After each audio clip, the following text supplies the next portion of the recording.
Taste the Daily.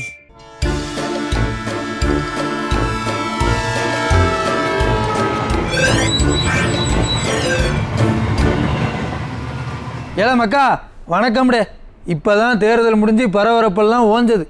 அதுக்குள்ளே இடைத்தேர்தல் ஒன்று வந்துட்டு விக்கிரவாண்டி சட்டமன்ற தொகுதிக்கு இடைத்தேர்தல் தேதியை அறிவிச்சிட்டாங்க. நாடாளுமன்ற தேர்தலுங்கிறது மத்தியில் ஆட்சி பண்ணுறவங்களுக்கு மார்க் போடுற தேர்தல். சட்டமன்ற தேர்தலுங்கிறது மாநிலத்தில் ஆட்சி பண்ணுறவங்களுக்கு மார்க் போடுற தேர்தல். ஐயா ஸ்டாலினோட 3 ஆண்டு கால மாடல் ஆட்சிக்கு ஜனங்க மார்க் போட போகிறாங்க. பேப்பரில் எதுனா இருந்தால் தானே மார்க் போடலாம். ஐயா 3 வருஷத்தில் வெத்து பேப்பரெல்லாம் வச்சுருக்காரு. சாதனைகள் எதுவும் இல்லை, வேதனை இல்லாத நாளே இல்லை. சரி, இன்னும் நாள் கிடக்கு. தினமும் அந்த தொகுதியில் என்னென்ன நடந்ததுன்னு ஒவ்வொரு நாளும் பார்ப்போம். இப்போ போய் குறுஞ்செய்தி பார்த்துட்டு வாங்க. அதுக்கு முன்னாடி நம்ம நிகழ்ச்சியில் செல்ஃபோனில் பார்க்குறவங்க கொஞ்சம் லைக் பண்ணி ஷேர் பண்ணுங்கள். டிவியில் பார்க்குறவங்க அப்படியே கண்டினியூ பண்ணுங்கள். தமிழக பாஜகவில் சில சமூக விரோதிகள் பொறுப்பில் இருக்காங்கன்னு அந்த கட்சியோட முக்கிய தலைவராக இருக்கிற அக்கா தமிழிசை சொல்லியிருக்காங்க.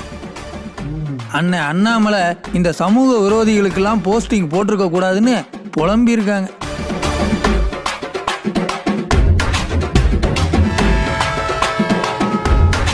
அண்ணன் அண்ணாமலை திமுகவோட கைக்கூலியாம்.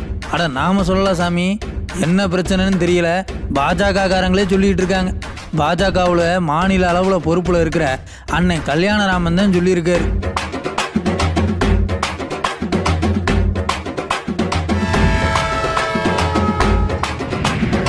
திண்டுக்கல் பஸ் ஸ்டாண்டில் இருந்து திராவிட மாடல் பஸ் ஒன்று வெளியே வந்திருக்கு. அதில் பிரேக்கும் பிடிக்க காணோம், ஸ்டேரிங்கும் திரும்ப காணோம். பாவம் டிரைவர் என்னதான் செய்வார்? நேராக ஒரு கடைக்குள்ளே போய் பஸ்ஸை பார்க் பண்ணிட்டார். நல்ல வேளை யாருக்கு எதுவும் ஆகலை.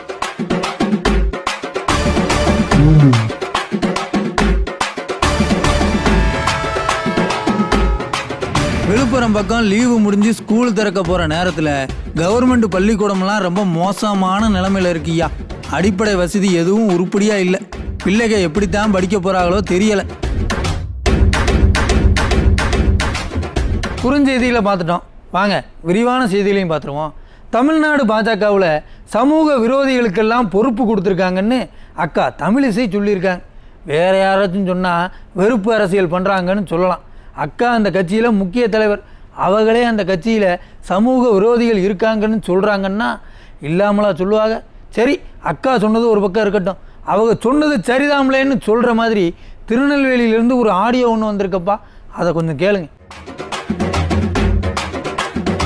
தமிழ்நாட்டில் பாஜக வளரணும்னு சொன்னால், தாமரை மலரணும்னு சொன்னால் கலவரம் செஞ்சாத்தாமலே முடியும்னு பாஜக நிர்வாகியும் இந்து மக்கள் கட்சி பிரமுகரும் பேசுகிற ஆடியோ ஒன்று வெளியே வந்திருக்குய்யா.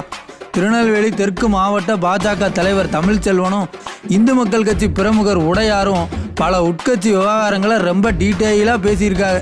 இந்து மக்கள் கட்சி தலைவர் அர்ஜுன் சம்பத் இருக்காருல்ல, அவரை ஜாதி பார்த்து தான் மேடையில் ஏற்ற மாட்டிக்காங்களாம். பாஜகன்ற கட்சியை ஜாதி ரீதியாக பிரிஞ்சு தான் செயல்படுதுங்கிறாங்க. அது மட்டும் இல்லை, அண்ணன் அண்ணாமலை என்னமோ உலகத்திலே நாங்கள் தான் யோக்கிய சிகாமணிகள்னு நேர்ம குசும்பெல்லாம் பேசினார்ல, அதெல்லாம் சும்மா உதாறு. ₹1 கொடுக்காம ஓட்டு வாங்கியிருக்கோம்னு சொன்னதெல்லாம் பொய். அண்ணன் நயினார் நாகேந்திரன் திருநெல்வேலியில் காசை தண்ணியாக கடந்து இறைச்சிருக்காரு. இறைச்சும் ஜெயிக்கல. அதான் பாவம் இந்த 2 பிரமுகர்களும் கடுப்பாயிருக்காங்க. சரி, இந்த ஆடியோவை கொஞ்சம் கேளுங்க, உங்களுக்கே புரியும். வேலை ஒழுங்கா செய்யல அப்படிங்கிறது உண்மை. ஆமா, கொடுத்த பணத்தை வாங்கி அவன் வீட்டு கொண்டு வச்சா. நயனார் பணம் கொடுத்தாரு, எல்லா பேரும் வாங்கி வீட்டுக்குள்ள வச்சு படுத்துக்கிட்டாங்களா, சக்கரையை வச்சுக்கிட்டு வாயில சீனி சாப்பிட்டுக்கிட்டு உட்காந்துறாங்க. அதாவது அவர் கொடுத்ததும் அவர் பூரா கட்சிக்காரனை பார்த்து கொடுக்கல. அவரு வேண்டிய ஆட்கள் சொந்தக்காரன ஒரு டீம் போட்டிருந்தாங்க. சரி, அது அப்படி போய் அது கொஞ்சம் கொலாப்ஸ் ஆயிட்டு ஏற்கனவே வாங்கினவங்களும் கொடுக்கல. இன்னைக்கு கருநாகராஜ் எங்க இருந்தாரு? சரத்குமார் கூட கட்சியில இருந்தாரு. அவரு மாநில பொறுப்புல உட்காரு. அவரே எங்க கட்சியில மாநில பொறுப்புல கொடுத்து உட்கார வச்சிருக்கிய. இவர் கட்சிக்கு என்ன செஞ்சிருவாரு கருநாகராஜா? செய்ய முடியாது. நான் கேட்கற தப்பா ரைட்டா? இதெல்லாம் எங்களுடைய மன குமரல். நாங்க பல வழக்கை சந்திச்சுட்டு உட்கார்ந்துருக்கோம். ஆனா அர்ஜுன் சம்பத்தை மேடையே ஏற்றல. 38 மாவட்டத்துக்கு அலைஞ்சாரு, உண்மையா வேலை செஞ்சாரு. அவர் ஒரு சாதாரண சமுதாயம் என்பதனால உங்களுக்கு பூரா காழ்ப்புணர்ச்சி. எங்கேயாவது இவனால ஓட்ட வாங்க முடியுமா? எவனையா மறிச்சு அடிக்க தெம்பு திராணி இருக்கா? கலவரம் பண்ணாதான் பிஜேபி தமிழ்நாட்டுல கால் ஊன்ற முடியும். இவங்கெல்லாம் மேல உட்கார்ந்து காதியை போட்டு அழைச்சோம்னா ஓட்டு எந்த நாயும் போடாது நமக்கு.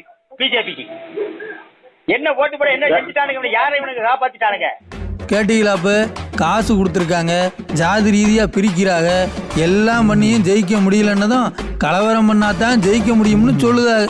இந்த ஆடியோ ஒரு பக்கம்னா இன்னொரு பக்கம் அக்கா தமிழிசை கட்சியில் சமூக விரோதிகள் அதிகமாயிட்டாங்கன்னு சொல்லுதாங்க. இப்படியும் ஒரு கட்சி, அதுக்கு ஒரு தலைவர், நாடு தாங்குமா? மக்கா, இந்த கட்சியை பற்றியும் இந்த ஆடியோ பற்றியும் அக்கா தமிழிசை சொன்னதை பற்றியும் நீங்கள் என்ன நினைக்கிறீங்கன்னு கமெண்ட்டில் சொல்லுங்க ஐயா. நிலையான ஆட்சியை எங்களால் தான் கொடுக்க முடியும், 56 இன்ச்சு அப்படின்லாம் பஞ்ச் டைலாக் பேசுனவங்க இப்போ பஞ்சராகி நிற்கிறாங்கப்பா. உண்மையை சொல்லணும்னா பார்க்க கொஞ்சம் பாவமாக தான் இருக்குது. என்ன செய்ய, பேசின பேச்சுக்கள் அப்படி. நேற்றுக்கு ஒருத்தர் அமைச்சராக பதவி ஏற்கிறாரப்பா, இன்றைக்கி இதெல்லாம் ஒரு பதவியா, இது எனக்கு வேண்டாம்னு வீம்பு பண்ணுதார். மத்தியில் ஆட்சி முதல் நாளே ஊசலாட ஆரம்பிச்சிருச்சு. ஐயா மோடி 3வது தடவையாக பிரதமர் ஆகிட்டார். ஆனால் பாருங்க, போன 2 தடவை இருந்த மாதிரி இந்த தடவை நிலைமை இல்லை. சபாநாயகர் சேர எங்களுக்கு தான் கொடுக்கணும்னு சொல்லி தெலுங்கு தேசம் கட்சி பிரச்சனை பண்ணிக்கிட்டு இருக்கு. சந்திரபாபு நாயுடு சிரிச்சுக்கிட்டே சம்பவம் பண்ணிக்கிட்டு இருக்கா. அப்படி இன்னொரு பக்கம் பார்த்தா அஜித் பவார்னு ஒரு கூட்டணி கட்சி தலைவர் இருக்கார் இல்லையா, அவர்கிட்ட ஒரே ஒரு எம்பி தான் இருக்காரு. அந்த ஒரு எம்பியை வச்சுக்கிட்டு என்னென்ன பண்ணுறாருங்கிறீங்க? மத்திய இணையமைச்சர் பதவி கொடுத்தா அதெல்லாம் வேண்டாம், கேபினெட் அமைச்சர் பொறுப்பு கொடுத்தா கொடுங்க, இந்த இணை துணை எல்லாம் நமக்கு சரிப்பட்டு வராதுங்கிறாரு. சரி, இவங்கெல்லாம் கூட்டணி கட்சிக்காரங்க, ஐயா மோடிக்கு நெருக்கடி கொடுக்காங்கன்னு நினச்சா கேரளா பக்கம் இருந்து சொந்த கட்சிக்காரங்களே சூனியம் வைக்கிறாங்கப்பா. ராஜீவ் சந்திரசேகர்னு ஒரு இணையமைச்சர் இருந்தார், அவரை கொண்டாந்து கேரளாவில் நிறுத்தினாங்க. தேர்தலில் போட்டி போட்டு அவர் தோத்து போயிட்டார். தோத்ததும் அரசியலிருந்து விலகுறேன்னு ட்விட்டரில் போட்டுட்டாரு. என்னையா இது, ஒரு இணையமைச்சர் அரசியலை விட்டே போறேன்னு சொல்லுதாருன்னு நாடே பரபரப்பாயிட்டு. அப்புறம் வழக்கம் போல் அது அட்மின் போட்டது அப்படி இப்படின்னு விளக்கம் வந்தது. சரி, எது எப்படி இருந்தால் என்ன, கேரளாவில் முதல் தடவையாக ஒரு எம்பியை ஜெயிச்சிருக்காங்களேன்னு பார்த்தா அந்த எம்பியும் குடைச்சல் கொடுக்க ஆரம்பிச்சிட்டாரு. முதல்ல கேரளா பாஜக எம்பி சுரேஷ் கோபிக்கு அமைச்சர் பதவியெல்லாம் எதுவும் கிடைக்காதுன்னு டெல்லி வட்டாரத்தில் இருந்து தகவல் வந்தது.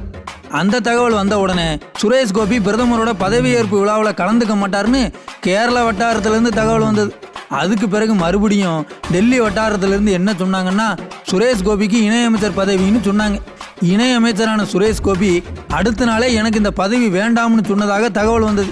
இப்போ கடைசியாக அவர் அமைச்சராக இருக்காரா இல்லையானே தெரியாமல் குழப்பத்தில் ஓடிக்கிட்டு இருக்கு. மொத்தத்தில் பாஜக ஆட்சி பெரிய குழப்பத்தோட ஸ்டார்ட் ஆகிருக்கியா. அம்பட்டு தான் இப்போதைக்கு நமக்கு கிடைச்சிருக்க செய்தி.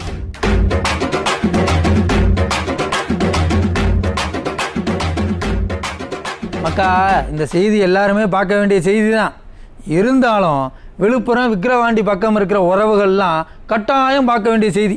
பள்ளிக்கூடம் திறக்கிறதுக்கு முன்னாடி கூட்டி பெருக்கி சுத்தமாக இருக்கணுமா இல்லையா? கவர்மெண்ட் பள்ளிக்கூடம்லாம் பள்ளிக்கூடம் மாதிரியா இருக்குது. விழுப்புரம் விக்கிரவாண்டி பக்கம் இருக்கிற ஜனங்கள்லாம் உங்கள் ஊரில் பள்ளிக்கூடம் எப்படி கிடக்குன்னு இந்த செய்தியை பார்த்து தெரிஞ்சுக்கோங்க. கோடை விடுமுறை முடிஞ்சு பள்ளிக்கூடத்தை திறக்கிறாங்க. பள்ளிக்கூடத்தை திறக்கிறதுக்கு முன்னாடி எல்லா கட்டிடத்தையும் நல்லா சுத்தம் பண்ணி தண்ணி வசதி கழிப்பிட வசதியெல்லாம் இருக்கான்னு பார்க்க வேண்டியது கவர்மெண்ட்டோட வேலை. ஆனால் விழுப்புரம் மாவட்டத்தில் பெருவாரியான பள்ளிக்கூடங்கள் பாலடைஞ்சு போய் கிடக்கு.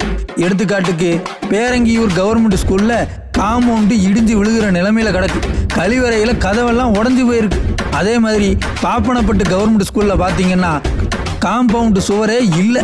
போதை ஆசாமிக ஸ்கூலுக்குள்ளே வந்துட்டு போயிட்டு இருக்காங்க. அந்த ஸ்கூலில் குழாயெல்லாம் உடஞ்சி கிடக்கு. பசங்க வந்தாங்கன்னா தண்ணிக்கு என்ன செய்வாங்கன்னு தெரியலை. சிந்தாமணியில் ஒரு கவர்மெண்ட் ஸ்கூல் இருக்கு இல்லையா, அங்கே கழிப்பிடம் சுத்தமாக இல்லை, கதவு உடஞ்சி கிடக்கு, வாட்டர் டேங்க் சுத்தம் இல்லாமல் கிடக்கு, பசங்க உட்காந்து படிக்க டேபிள் சேர் கூட ஒழுங்காக இல்லையப்பா. இந்த 3 ஸ்கூல் மட்டும் இல்லை, கோழியனூர், வளவனூர், கப்பியாம்புலியூர், விக்கிரவாண்டின்னு எல்லா பக்கமும் கவர்மெண்ட் ஸ்கூலோட நிலைமை இப்படித்தான் இருக்குது. ஏழை வேலைகள் படிக்கிற கவர்மெண்ட் ஸ்கூலை இந்த கவர்மெண்ட் எப்படி அழகாக கவனிக்கணும்னு பார்த்துக்கிடுங்க, பார்த்து தெரிஞ்சுக்கிடுங்க. ஐயா கொடுத்த அருமையான விடியல் இவ்வளவுதான்.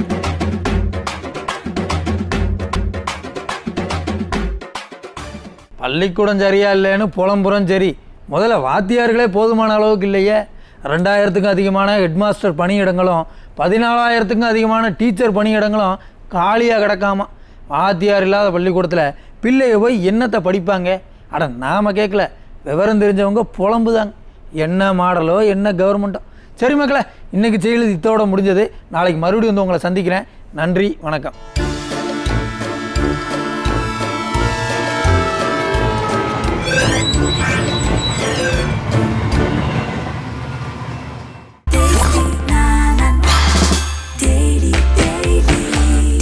Daily. Taste the Daily.